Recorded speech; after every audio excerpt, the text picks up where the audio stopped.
Hello everyone. Good morning, no, good afternoon to each and everyone. Okay. So today we are moving ahead towards our next speech, which is the inaugural speech of the guest at the youth festival of the university. Inaugural એટલે કે ઉદ્ઘાટન સમારંભની speech છે. Okay, અને કયો પ્રસંગ છે તો youth festival છે. ઓકે, પહેલાં તો એડ્રેસ છે the vice chancellor of the university, અને એનું નામ છે ડૉક્ટર પંકજ દેસાઈ. નામ આપે એના પહેલાં એનું શું કહેવાય, એની પોસ્ટ, એનું જે ડેઝિગ્નેશન હોય એ કહેવાનું કે ભાઈ પંકજ દેસાઈ પણ કોણ છે તો the vice chancellor of the university. The guest of honour mister Ramesh Somani. Ramesh Somani કોણ છે તો guest of honour. The registrar of the university mister Kishore Oza and other guest and ladies and gentlemen, a very good evening to all of you. This is indeed a great opportunity to be with you on this wonderful evening. આ એક મજાની સાંજ તમારી સાથે પસાર કરી રહ્યો છું, એ મારા માટે ખૂબ જ મહત્ત્વની, ખરેખર એક મહાન તક છે. I am very much excited and pleased as well. હું એક્સાઇટેડ પણ છું અને આનંદિત પણ છું. Actually I wanted to be here as this is the city of love and culture. કે હું અહીંયા actually I wanted to be here એટલે કે મારે અહીંયા રહેવું હતું, મારે આવવું હતું. કેમ? કારણ કે આ જે સિટી છે એ કયું છે તો city of love and culture. અહીંયા આપણને સિટી મેન્શન નથી કર્યું, પણ જે તે સિટી આપણે હોય તો એની જે જેનાથી ઓળખાતું હોય એ કરી શકાય છે. બરાબર છે. We are here two witness a colourful event of youth festival. આપણે બધા અહીંયા ભેગા થયા છે શેના માટે? ટુ વિટનેસ એટલે કે સાક્ષી બનવા માટે. A colourful event of youth festival. Youth ફેસ્ટિવલની કલરફુલ ઇવેન્ટ જે છે એના સાક્ષી બનવા માટે આપણે અહીંયા બધા ભેગા થયા છે. This is the event were many young people will show there skills and talent. આ એક એવી ઇવેન્ટ છે કે જેમાં ઘણા બધા યંગ લોકો છે એ પોતાની સ્કિલ અને પોતાનું ટેલેન્ટ બતાવે છે. This is a great stage for anyone. દરેક વ્યક્તિ, કોઈ પણ માટે આ એક મહાન સ્ટેજ છે. Who wants to do something for himself and for the society. જે કે પોતાના માટે અને સમાજ માટે જે પણ કંઈ કરવા ઈચ્છતા હોય એમના માટે એક મહાન તક છે આ. Once upon a time I was very much scared of speaking. એક સમય હતો કે જ્યારે મને બોલવામાં સ્કેર્ડ એટલે કે ડર લાગતો હતો. Even at home I spoke little. Even ઘરમાં પણ હું બહુ ઓછું બોલતો હતો. It was the college tenure that I had to speak in the classes. કે એ કોલેજનો જે સમય હતો, ટીનર એટલે કે કાર્યકાળ કહી શકાય. બરાબર. તો એ કોલેજનો સમય હતો that I had to speak in the classes, કે જ્યારે મારે ક્લાસમાં બોલવાનું થતું હતું. My professor was doctor Shashikant Laheri. મારા પ્રોફેસર કોણ હતા? Shashikant Laheri. Once he suddenly asked to come forward and tell about the novel which we were studying. એક વખત એમણે મને સડનલી, અચાનક જ આસ્ક્ડ મી એટલે કે કહ્યું, ટુ કમ ફોરવર્ડ એટલે આગળ આવવું, and tell about the novel વિશે કહેવાનું કીધું, વિચ વી વર સ્ટડિંગ કે જે અમે ભણી રહ્યા હતા એ નોવેલ વિશે મને આગળ આવીને બોલવાનું કીધું. There was nearly 170 students in the class. કેટલા સ્ટુડન્ટ્સ હતા? 170 સ્ટુડન્ટ્સ જેટલા ક્લાસમાં હતા.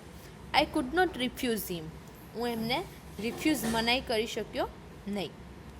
But I couldn't speak too. પણ હું બોલી પણ ના શક્યો. Right. It was a shame for me. મારા માટે બહુ જ શરમજનક બાબત હતી. He called for me in the staff room. એમણે મને સ્ટાફ રૂમમાં બોલાવ્યો. Talked two me lovingly. એકદમ પ્રેમથી વાત કરી. Gave me a few points. અમુક મુદ્દાઓ આપ્યા. He showed his confidence in me. એમણે મારામાં આત્મવિશ્વાસ બતાવ્યો, કે એમણે એમનો કોન્ફિડન્સ બતાવ્યો કે ના, તું કરી શકે છે. હી ગેવ 1 day ટુ પ્રિપેર. એક દિવસ એમણે મને પ્રિપેરેશન, તૈયારી કરવા માટે આપ્યો.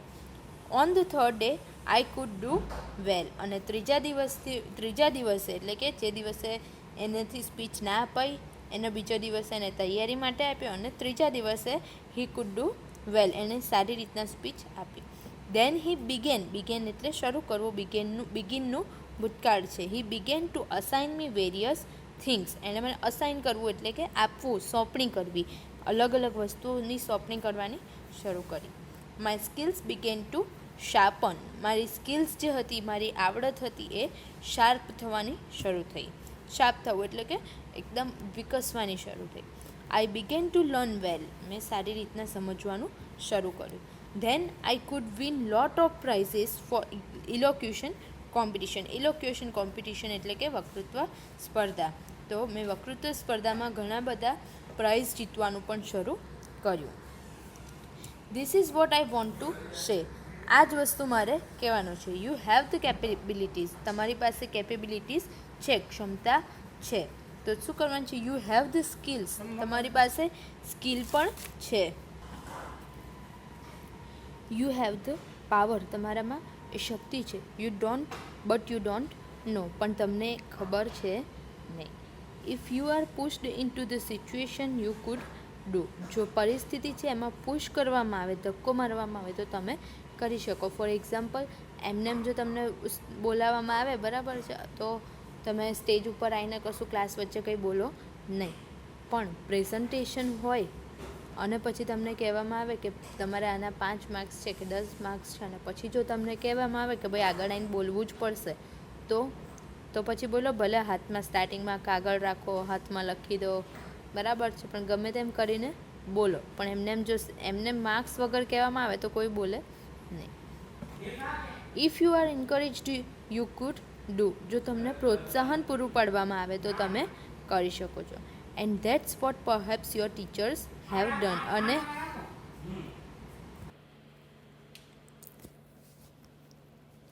And that's the perhaps your teachers have done. અને એ જ વસ્તુ તમારા ટીચર્સે કરાવી છે તમારી જોડે, પણ તમે કર્યું કે ના કર્યું એ અલગ વસ્તુ છે, રાઈટ. પણ ટીવાય સુધી મોસ્ટલી બધાને સ્ટેજ પર બોલતા આવડી જવું જોઈએ. પછી ના આવડ્યું હોય તો that is your fault. Perhaps you have realised talent your own way. કદાચ તમે તમારું ટેલેન્ટ છે તમારી પોતાની જ રીતના એને રિયલાઇઝ કર્યું, એટલે કે જાણી લીધું હોય. ડોન્ટ સ્ટોપ નાઉ. અત્યારે રોકશો, ઊભા ના રહેશો, બરાબર. ડોન્ટ વેઇટ નાઉ, વેઇટ ના કરશો. The steps are yours. આગળ જે સ્ટેપ્સ છે એ તમારા છે. ટ્યુન્સ આર યોર્સ, એટલે કે ટ્યુન મીન્સ કે જે તમારે તાલમેલ બાંધવાનો છે એ પણ તમારો છે. બિગિન ધ ડાન્સ શરૂ કરો. Dance of joy, dance of celebration શરૂ કરો તમે. ટૂંકમાં અહીંયા શેનું આપ્યું છે તમને કે steps are yours, tunes are yours, begin the dance. Step પણ તમારા છે, ટ્યુન પણ તમારી છે. તમારે જે રીતના કરવું એ રીતના તમે કરી શકો છો, બરાબર. The dance of joy, dance of celebration. There are people who don't have chances. અમુક એ લોકો હોય છે એવા કે જેમની પાસે તકો હોતી નથી. There are people who aren't given opportunities. ઘણા લોકો એવા પણ હોય છે કે જે લોકોને તક પૂરી આપવામાં જ નથી આવતી, કે ક્યાંય એ લોકોને. ફોર એક્ઝામ્પલ, ગામડામાં કે એમાં જોશો તો અમુક જે રિજિડ મેન્ટાલિટીવાળા સ્ટુડન્ટ્સ એટલે પેરેન્ટ્સ હશે, તો એ પોતાના સ્ટુડન્ટ્સને ક્યારેય બાળકોને એટલે કે ચિલ્ડ્રનને ક્યારેય સ્કૂલમાં નહીં મોકલે. કે અમુક જે હોય છે ને, તો છોકરીઓને ભણવું હોય છે પણ નથી ભણાવવા દેતા, એમાં ટેલેન્ટ હોય છે પણ નથી આગળ વધવા દેતા, રાઈટ. તો there are people who aren't given opportunities. એ લોકોને તકો આપવામાં આવતી નથી. You have opportunities. તમારી પાસે તક છે. ગ્રેબ ધેમ, પકડી લો એને. Thousands are wasting time. હજારો લોકો ટાઈમ વેસ્ટ કરી રહ્યા છે. વેસ્ટિંગ મની, રૂપિયા પણ વેસ્ટ કરી રહ્યા છે. And that's way wasting there life. અને આ રીતના એમનું જીવન પણ વેસ્ટ કરી રહ્યા છે. Remember that life comes only once. હંમેશા યાદ રાખો કે જીવન છે એક જ વખત મળે છે. Why don't you pick up the best and show the world what you can do. કે તમે પિકઅપ કરો કે તમારા માટે જે બેસ્ટ છે એ તમે કેમ નથી પિકઅપ કરતા અને વર્લ્ડને તમે બતાવો કે વોટ યુ કેન ડૂ, તમે શું કરી શકો છો, રાઈટ. હવે અમુક લોકોને વિચારો આવશે કે ભાઈ લાઈફ તો એવું થોડું છે મરી ગયા પછી બીજો જન્મ થાય, ત્રીજો જન્મ થાય, બરાબર. પણ એવું નહીં કે અત્યારેની જે લાઈફ છે એ અત્યારે એઝ એ યોર નેમ, કે એક વ્યક્તિ તરીકે તમે જે છો એ ફરીથી આવવાના છે, બરાબર. કે કોઈ પણ વ્યક્તિ તમે લો તો એ વ્યક્તિ ફરીથી ક્યારેય આવવાનું નથી એ જ નામ પર, એ જ બોડીમાં, રાઈટ. પછી કંઈક મંકોડો બનશો તમે ભવિષ્યમાં, તો પછી કંઈ કરવામાં તમને તકય નહીં મળે ને કંઈ થશે નહીં કરવું હશે તો, બરાબર છે. તો અત્યારે લાઈફ છે તમારી પાસે, તો એને પ્રૂવ કરો તમે કે યુ કેન ડૂ. કે ફોર એક્ઝામ્પલ ગાંધીજી ગયા, સુભાષચંદ્ર બોઝ ગયા, આટલા વર્ષો પછી પણ એમને આપણે યાદ રાખીએ છીએ કે ગાંધીબાગ એમના નામ ઉપર આપણે બાગના નામને બધું આપીએ છીએ. તો તમે એવું કંઈક કરીને જાઓ કે તમારા નામ ઉપર પણ કંઈક રસ્તો બને, તમારા નામ ઉપર પણ કંઈક ગાર્ડન બને, right? Okay. The history isn't made of weak people. ઇતિહાસ છે એ નબળા લોકોથી બનતો નથી. Bhagat Singh was young and dauntless. Bhagat Singh કેવા હતા? તો યુવાન અને એકદમ નિર્ભય હતા. Swami Vivekananda was young when he addressed the Chicago conference. Chicago conference એમનો ફેમસ સ્પીચ જે છે એ યાદ હશે, બરાબર? તમને ના હોય તો યુટ્યુબ ઉપર સાંભળી લેવાની. તો એ પણ યંગ હતા જ્યારે એમણે સ્પીચ આપી હતી. Gandhiji was young when he went to abroad. Abroad એટલે દૂર ગયા ભણવા માટે. જ્યારે એ લંડન ગયા ત્યારે પણ એ યુવાન જ હતા, તમારા જ જેટલી ઉંમરના હતા, બરાબર છે? Kalpana Chawla was young to go to space. Kalpana Chawla સ્પેસમાં જવા માટે પણ ખૂબ યંગ હતા. Doctor Kalam was young when he left his village and city. Doctor Kalam જ્યારે એમણે પોતાનું ગામડું અને પોતાનું શહેર છોડ્યું ત્યારે એ પણ યુવાન હતા. એન્ડ માય ફ્રેન્ડ, યંગ એટલે મીન્સ કે અહીંયા એમને ઉંમર ઓછી હતી, તમારા જેટલી. You are also young persons, right? And my dear friends, you are also very young. અને તમે પણ બધા મારા મિત્રો યુવાનો છો, બરાબર? We remember them because they have raised themselves from the bottom. આપણે બધાને યાદ કરીએ છીએ. હવે આટલા નામ આવ્યા, એમાંથી કોઈ કહેશે કે ભાઈ ના, આ કોણ હતો? ડૉક્ટર કલામ કોણ હતા? હું તો નથી ઓળખતી કે નથી ઓળખતો, રાઈટ? પણ હવે આમાંથી તમારું નામ કંઈક વચ્ચે આવી જાય, બરાબર? તો પછી કોકને નેક્સ્ટ ખાલી ચલો તમે ટીવાયમાં છો ને, તો એફવાય વાળાને જ ખાલી આમાં એડિટ કરીને તમારું નામ આપવામાં આવે તો ઓળખશે કોઈ એફવાય વાળા? ના, રાઈટ? કેમ? કારણ કે વી રિમેમ્બર ધેમ, આપણે એમને યાદ કરીએ છીએ બિકોઝ દે હેવ રેઝડ ધેમસેલ્સ, પોતાને ઉઠાવ્યા છે ફ્રોમ ધ બોટમ, નીચેથી એમણે પોતાને ઉઠાવ્યા છે. It is you who can win the world. એ તમે જ છો કે જે આખું વિશ્વ જીતી શકો છો, બીજું કોઈ નહીં. એટલે બીજા બધા પણ જીતશે. જો તમે આળસુ રહેશો તો પછી બીજા બધાનો વારો આવશે. You will face the world tomorrow. તમારે કાલે વિશ્વને ફેસ કરવાનો છે, સામનો કરવાનો છે. Lot of problems will come before you. તમારા સામે ઘણી બધી મુશ્કેલીઓ આવશે. Parents, relatives and friends won't be all the time with you. બરાબર? અત્યારે તો કોઈક ને કોઈક હશે કે ભાઈ ક્લાસમાં હોય તો ફ્રેન્ડ્સ હશે, કોઈ સોસાયટીનું કે સમાજનું ફંક્શન હશે તો રિલેટિવ્સ હશે, ને ઘરમાં તો પેરેન્ટ્સ તો હોય જ છે. તો દરેક વખતે એબલ નહીં હોય તમારી સાથે રહેવા માટે, બરાબર છે? ઓલ ધ ટાઈમ નહીં હોય તમારી સાથે. દે મે સપોર્ટ યુ પરહેપ્સ. સપોર્ટ તમને કરી શકે છે. દે મે ગાઈડ યુ પરહેપ્સ. કદાચ તમને માર્ગદર્શન આપે. But ultimately you have to solve the problem. Problem કોને સોલ્વ કરવાનો છે? તો એ તમારે જ કરવાનો છે. યાદ રાખજો હંમેશા. અને આ એકચ્યુઅલ લાઈફની પણ વાત છે, not only in this speech all, બરાબર છે? પણ તમારી લાઈફમાં પણ અમુક વખતે કન્ફ્યુઝન હશે ને, તો ડિસિઝન તો તમારે જ લેવાનું છે. ફોર એક્ઝામ્પલ 10મા પછી 11મામાં સાયન્સ કરવું, કોમર્સ કે આર્ટ્સ કરવું, બરાબર છે? તો એ તો નાના હતા તો ચલો પેરેન્ટ્સે તમને કદાચ કોઈકને મૂકી દીધા હોય કે ભાઈ ના, તારે સાયન્સ જ કરવાનું છે ને, એવી રીતના મૂકી દીધા હોય, બરાબર? નહીં તો અમુક લોકોને એવું થયું હશે કે ભાઈ ઓકે, પેરેન્ટ્સે એમને લિબર્ટી આપી હોય કે ભાઈ ઓકે, તમારે જે કરવું હોય બેટા તું કર તારી રીતના, તારે શું ભણવું છે.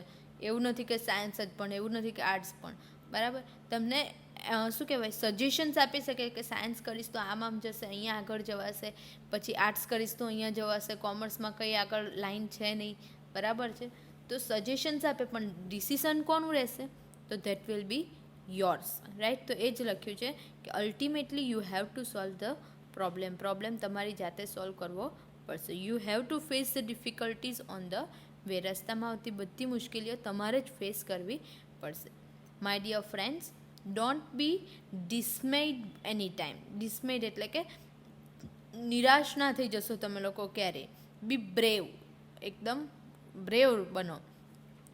Have a positive attitude. હંમેશા પોઝિટિવ વિચારવાનું, બરાબર? ગમે તેટલી નેગેટિવ પરિસ્થિતિ હોય, બરાબર, ધેર ઇઝ ઓલવેઝ અ રે ઓફ સન, બરાબર છે? ઓલવેઝ એક કિરણ હોય છે, આશાની એક કિરણ કહેવાય, એ હોય છે. તો always have a positive attitude. Think of good things that may come on the way. એવું તો જરૂરી નથી કે ભાઈ દર વખતે આપણી જોડે કંઈ ખરાબ જ વસ્તુ આવતી હોય, ખરાબ જ થતું હોય, બરાબર છે. તો પોઝિટિવ થિંગ્સ વિશે વિચારો. Think of the beautiful world of tomorrow. આવતીકાલના સુંદર વિશ્વ વિશે વિચારો. Have dreams and get power to fulfil those dreams. સપના જુઓ અને સપના પૂરા કરવા. ફૂલફિલ કરવું એટલે પૂરા કરવા. એને પાવર વિકસાવો, ડેવલપ કરો એક પાવર. ખાલી સપના જોવાના જ નહીં કે ભાઈ ચલો મારે સપના જોવા છે, આજે લેક્ચર નહીં એટેન્ડ કરવું, એક સપનું જોવું. બરાબર? તો એવું નહીં કરવાનું. સપના જુઓ અને એને પૂરા કરો. ખુલ્લી આંખના સપના જુઓ. My purpose is that this youth festival should be taken as an opportunity two develop your self. મારો પર્પઝ શું છે કહેવાનું કે આ જે યુથ ફેસ્ટિવલ છે એ એક તક તરીકે, અને તક પણ શેની? To develop yourself. તમારે પોતાને ડેવલપ કરવા માટેની તક તરીકે તમે આને લો. Have a healthy and spirited competition. એટલા જ તો યુથ ફેસ્ટિવલમાં કોમ્પિટિશન જ છે. હેલ્ધી કોમ્પિટિશન અને સ્પિરિટેડ એટલે કે હિંમતવાળી, કે ભાઈ હારો તો પણ ઓકે ને જીતો તો પણ okay. Don't worry about the success. સફળતા વિશે બહુ ચિંતા કરશો નહીં. If not today it will come tomorrow. આજે નહીં તો કાલે સક્સેસ તમને મળશે જ. ઓકે, પણ એના મતલબ એવો નહીં કે ભણવામાં ઓકે આ વખતે કેટી આવી તો આવતી વખતે તો મારે સોલ્વ થઈ જ જશે, એવું વિચારવાનું નહીં. On this occasion I formally declare this youth festival open. આ જે ઓકેઝન છે, પ્રસંગ છે, એમાં હું ફોર્મલી એટલે કે ઔપચારિક રીતના એને ઓપન ડિક્લેર કરી રહ્યો છું. I wish you a pleasant time ahead. હું તમને એક આનંદિત અને ખુશનુમા સમય વિશ કરું છું.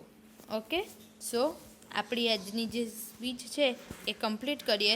આઈ નો લેક્ચર થોડુંક નાનું છે બટ ડિસ્ટર્બન્સ વધારે છે, રાઈટ? એટલા લીધે આજે એક સ્પીચ લઈએ છીએ, નેક્સ્ટમાં આપણે એક કે બે સ્પીચ એક સાથે લઈ લઈશું. Okay, so I hope you all are able to understand each and every line and word as well. If not, you can ask me in WhatsApp group as well. So till then, take care of yourself. Goodbye everyone. Have a nice day.